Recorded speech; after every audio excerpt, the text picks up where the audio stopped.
Hello, अस्सलाम वालेकुम दोस्तों। आपकी खिदमत में मैं हकीम हाजी नासिर शहीन हाज़िर खिदमत हूँ। आज मैं आपके लिए जो नुस्खा लेकर आ रहा हूँ वो तकरीबन आज के दौर में हर इंसान में जो है ये मसला पाया जाता है।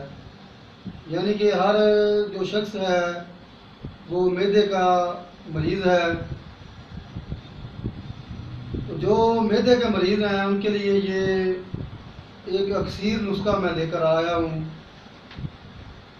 जिसके इस्तेमाल से आपका जो मैदा है ये इंशाल्लाह बेहतरीन काम करने लगेगा।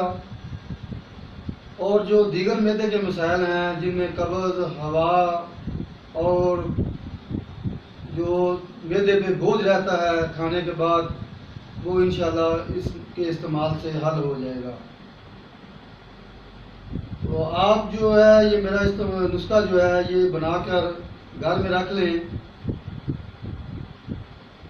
वक्तन फ़वक्तन आप इसको इस्तेमाल करते रहें।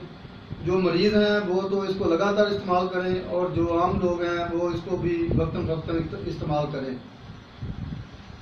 उसमें जो चीज़ें मैं इस्तेमाल कर रहा हूँ वो ये हैं। पहली चीज़ है ये रेवंद खताई, दूसरी है ज़ीरा सफ़ेद, तीसरी है कलमी शोरा और चौथी है नुशादर।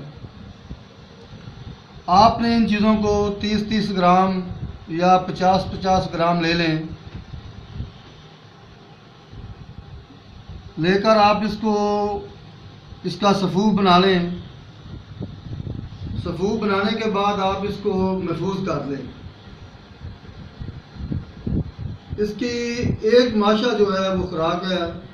आप इसको एक माशा खाने के बाद इस्तेमाल करें पानी के साथ, और दूसरी जो है ये बाद मगरिब जो आप खाते हैं, मगरिब के खाने के बाद आप इसको एक माशा ये तकरीबन जी कैमरा आगे लाएं, इतनी सी खुराक बनती है। थोड़ी आप इसको ज़्यादा भी इस्तेमाल कर लेंगे तो कोई इससे आपको नुकसान नहीं होगा। ये इतनी सी खुराक आप इसको इस्तेमाल कर लें जितनी आप आम फक्की वगैरह की इस्तेमाल करते हैं। इस वक्त मेरे पास कोई चम्मच नहीं पड़ा, वरना मैं आपको चम्मच पे डाल के दिखा देता। तो इसमें कोई पॉइजन असरात नहीं है जिसको जो आपको ज़्यादा इस्तेमाल करने से आपको नुकसान होगा।